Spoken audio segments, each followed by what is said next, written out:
My ex-best friend forever, and mom schemed to steal my fiancé, wedding, and dream honeymoon. Now she's trapped in a nightmare with the broke man she betrayed me for.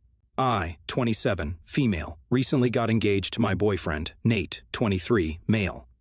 We've been together for 2 years, and it took me a while to say yes to his proposal for several reasons. The first is the age difference, obviously.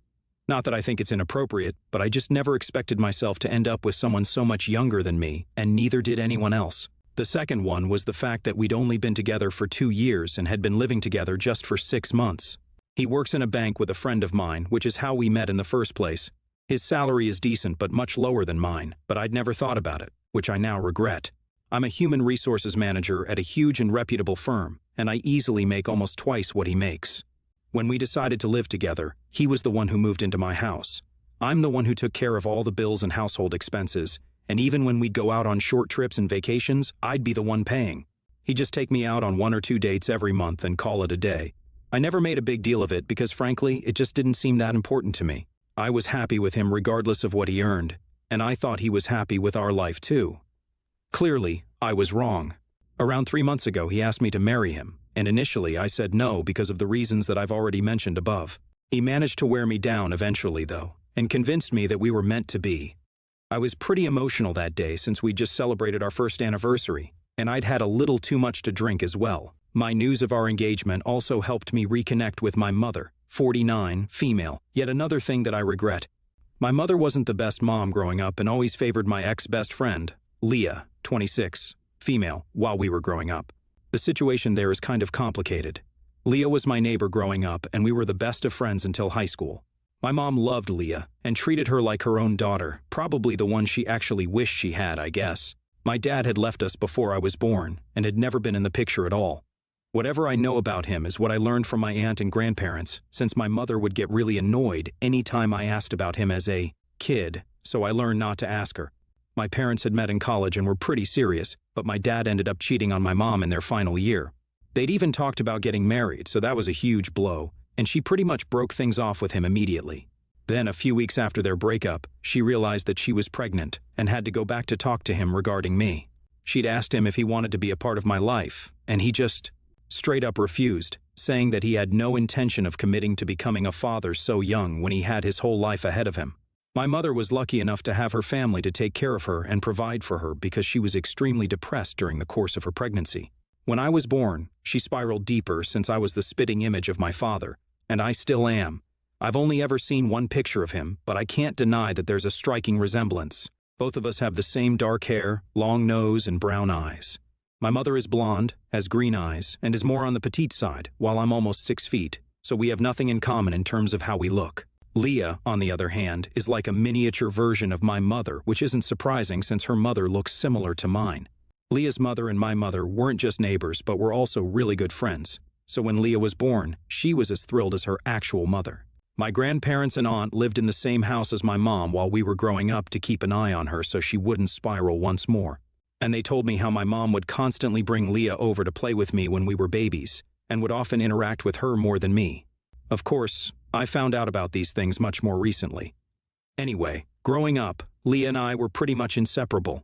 It was almost like a movie because our mothers were close friends, and we were best friends, so we went to the same school and would hang out all the time. When I got a little older, I started noticing how my mother would treat Leah and me differently sometimes, but I never let it get to me since I also thought of Leah as nothing less than a sister. My mother would always seem a lot happier whenever Leah was around and would give Leah her old clothes, jewelry, and whatnot. It would feel a little weird, but then she'd dismiss my concerns, saying that she felt her things would look better on Leah because of how similar they looked, and I would accept that answer. So we were all happy. All of that changed in high school, though. I had my first crush on a senior when I was in my sophomore year, and I told all my friends about him. It was this really cute guy, too, and Leah knew about it, obviously. I'd never had a crush on a real guy before. It had only been celebrity crushes, so this was a huge deal for us. I even talked to him for a couple of months, but then he ended up taking Leah to prom. I was devastated, but even then I didn't blame Leah for it or for agreeing to go with him. He was a cute senior, and he'd supposedly asked her out, so why would she say no? It wasn't until months later that I happened to be speaking to that senior as a friend, and he revealed to me that it had been Leah who'd been asking him out for months before he'd finally agreed to take her with him to prom. According to him, she started asking him out around the same time that I told her about my crush, so that came as a huge shock to me. I confronted her about it later on, and she denied it vehemently and managed to convince me that it was he who had been lying to me.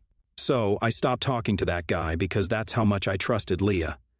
And then, just 2 months after that, I found her making out with my boyfriend in my room at my birthday party. We got into a huge fight, and she eventually snapped and said that she was glad that she'd taken my boyfriend because he deserved better, and she definitely was better than me.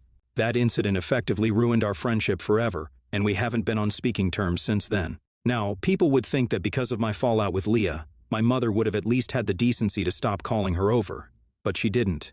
When I saw her in my house, sitting on my couch and chatting with my mom like nothing had happened just a week after the incident, I confronted my mother about it. And all she had to say was that she didn't want to ruin her relationship with people over petty arguments that don't concern her. I was shocked, and we ended up getting into several fights about this, but my mother never seemed to care. Of course, she denied it whenever I accused her of caring about Leah more than her own daughter. But it was very obvious to me who she liked better. So as soon as I got a job and had enough money saved up, I moved out and haven't looked back since. My mom and I still talk sometimes, but it's more of an obligation than something I truly want to do. There was just a lot of bitterness and resentment that I felt towards her, and even though my engagement had brought us closer, she betrayed me once more for Leah's sake again, and that was the last straw for me. A few weeks after our engagement, I began to feel that Nate was being distant but didn't pay much mind to it because I just chalked it up to nerves. Never in 1,000 years could I imagine that he'd be cheating on me, at least not back then, and with Leah, of all people, who hasn't been a part of my life since high school. My mother had reached out to me when I'd announced my engagement on social media and had even apologized to me for how she treated me in the past, so I bought it like a total fool. She was a part of everything that I'd planned since she'd said that she wanted to play an active role in the wedding, so she, along with my bridesmaids, had all been there for the entire process of planning the wedding. She knew everything, right from the colors to the flowers. She also knew that I wanted to go to Italy for my honeymoon, and had also helped me pick out my dress. What I didn't know was that she'd been telling Leah all about my choices simultaneously so that they could create a ripoff of my entire wedding. 2 weeks ago, Nate didn't respond to any calls or messages that I sent, and I was really worried since this had never happened before, and he'd been acting increasingly distant and weird during the days leading up to then. But then in the evening, I started receiving a lot of texts from my friends, and to my horror, I saw that they were sending me screenshots of Nate's most recent post. It was our wedding, or a replica of it, but there was just one significant difference. I wasn't in it. In my place, Leah was standing beside Nate in what was supposed to be my wedding dress, surrounded by decor that I'd personally picked out. He'd captioned it with nothing but a heart emoji, so I had absolutely no idea what to think of this. I was honestly just numb. I tried to get through to him several times, ignoring all the texts and calls that I received from my friends, but he was still unresponsive. After an hour or so, reality finally sunk in and I was shattered. He really had gotten married to Leah, and I accepted that this wasn't just some prank. I didn't even need to call my mother to ask if this was her doing. I could just feel it. Nobody else in my circle would be cruel or stupid enough to do something like this. I didn't know exactly how this had happened, but I knew for a fact that my mother definitely had a huge role to play in this, and Nate confirmed that for me in his breakup message that he sent me the next morning, very graciously explaining his side of the story through text. He told me that a few weeks after our engagement, my mother herself had texted him and told him that I wasn't the right woman for him and she had someone better in mind. Out of curiosity, he agreed to a date, and it turned out to be Leah. He knew about our history, but that didn't stop him from continuing to see her over the next few weeks. He said that he fell for her during the course of these past few weeks that he spent with her, and getting married before I found out was Leah's and my mother's idea. In fact, they'd been the ones to arrange all of it, which wasn't surprising to me at all.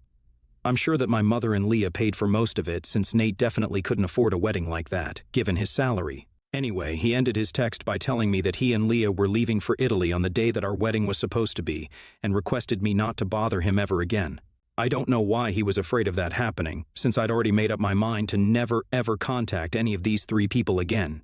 Not after something so twisted like this. But yesterday, 3 days after the day that they left for Italy, my mother called me up, and she was furious. She had to use a friend's phone since I'd blocked her number, and that made her even more mad. She accused me of sabotaging Leah's life on purpose by showing off my relationship with Nate and making it seem like we lived a glamorous lifestyle so that she'd want him, but in reality, he had no money of his own and lived off of my salary. So, my mother and Leah had just assumed that it was Nate's money that paid for our lifestyle and not mine since they didn't know much about me. And in Italy, Leah had discovered that Nate didn't really earn that much and would be heavily reliant on whoever he had married, which is also the reason why he started dating me in the first place, for the money. I know that now, even though he wouldn't ever admit to it. But anyway, my mother was livid and said that I'd set them up. So I just laughed at her and congratulated her on her real daughter's wedding before hanging up because none of this was my problem anymore. In fact, I owed them big time for taking Nate away, or else I might have ended up paying for him my entire life and remained blissfully unaware of how disloyal he was. My mother and Leah helped me see the truth, so I'm thankful for that. She's been trying to text me from various accounts, accusing me of ruining Leah's life out of jealousy. But I'm not sure how that's going to help their situation now. So, anyway, am I the asshole for not making it known to my mother that my fiancé lived off of my salary? Update 1. So, it's been a week since my post here, and the situation has taken a really weird turn, at least for me. Last night, Nate came back to my apartment, and I thought that he'd just come to take back his things, but as soon as I opened the door for him to enter, he fell to his knees and started crying, which was just really pathetic. I told him as kindly as I could that this wasn't going to help anyone, and the damage had already been done, so it would be best for him to just collect his effects and leave. But he refused to go away unless I talked to him and gave him at least one chance to explain himself. He wouldn't even leave when I threatened to call the cops, so I knew that there was no way to get rid of him unless I heard him out, although I'm not sure how his explanation was going to make anything better. We sat down, and he told me that he was extremely apologetic for what he'd done to me and that his little getaway with Leah had made him realize how good he has it with me.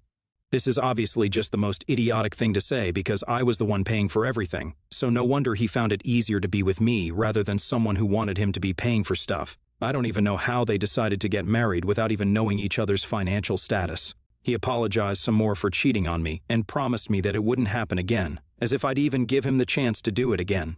After his apology, I told him to take his belongings and get out, and he had the audacity to act surprised. I told him that I'd only agreed to hear his side of the story so that he'd leave me alone, and now that that was done, he needed to go. So, once more, he started crying and begging for me to take him back, but this time, I actually picked up my phone and said that I really would call the cops now if he didn't go away, so he left. But he was still crying and asking me to take him back even while he was leaving. Now, coming to the weirdest part of all this, my mother had texted me non-stop and accused me of ruining Leah's life a few days back, but then she'd stopped abruptly within a day. A few hours after Nate's visit last night, my mother started texting me again, and this time she wasn't being accusatory but was actually apologizing to me. I have no idea what's happening, to be honest, because now, out of the blue, both of these people are coming up to me and apologizing, which is just so weird to me. The only thing weirder than this would be if even Leah texted me and apologized. I have no idea what's happening, but I can feel that there's something off about this whole thing. Update 2. I was right about this whole situation being off. 3 days have passed since the last update, and today, Leah and Nate showed up at my house together. I was shocked to see them both because, obviously, they're the last people that I would ever want to see during such a time. I almost slammed the door shut on their faces, but they were strong enough to keep the door open and demanded that I let them in. I argued with them for a few minutes and even threatened them once more with the cops, but they didn't care, so I had to just let them in. I was really afraid, so I didn't even touch my phone because I thought they certainly wouldn't be scared of hurting me if it came down to it, and they certainly looked that way. So, anyway, after they were in, Leah explained to me that they tried to get the money they'd spent on the wedding and honeymoon the nice way, and had Nate and my mother apologize to me, but I hadn't taken that well. So now, they were here in person to take what they deserve. I was astonished at what they were demanding since I didn't think I owed them anything. I didn't care that the apologies were fake.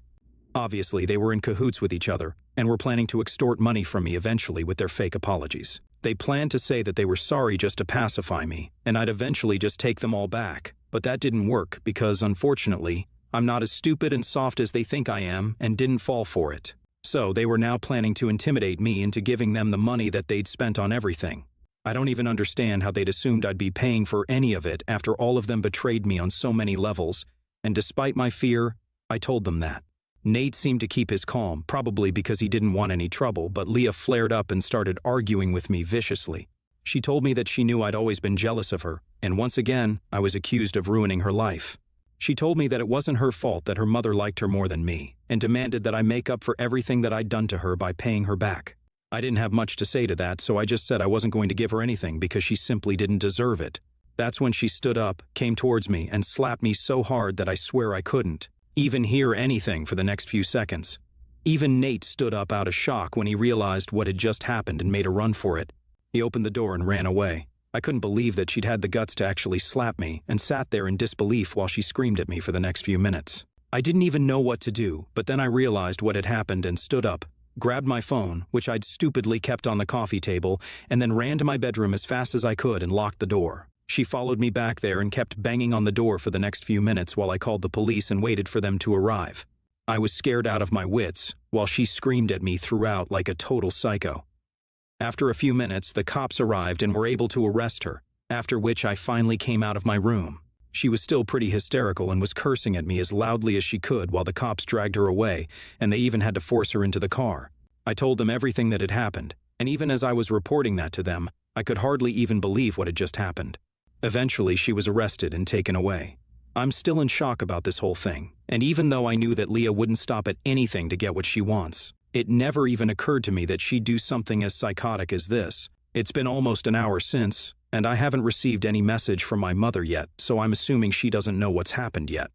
I'm sure when she does find out, I'm going to be in for another dramatic phone call or visit, which I'm already so done with even as I think about it right now. Update 3. 3 hours have passed since they dragged Leah away, and half an hour ago I guess my mother found out and immediately called me up to scream at me and blame me for everything. But I wasn't taking any of this crap anymore. I told her that none of this was my fault, and if either she, Nate, or Leah ever even dared to text me ever again, then I'd be taking legal action against them, and would make sure that they regret whatever they've been doing to me so far. They just can't keep messing with me and get away with it. She tried to fight with me, and told me that I was letting my jealousy take over, but honestly, what would I even be jealous of? She could keep the failure and second-hand boyfriends, and I'd keep my success. There is just no competition between me and Leah. My mother can continue to be delusional and pick her favorite girl over her daughter, but that's not going to change the fact that I just am better than all of them combined. Now, whatever happens, I'm ready to fight back, no matter what it takes, and I'm hoping they're not dumb enough to try anything else after this either. I've already spoken to my lawyer, and I'm going to file a restraining order against Leah within the next few days, and if my mother or ex try anything funny at all, they'll be next.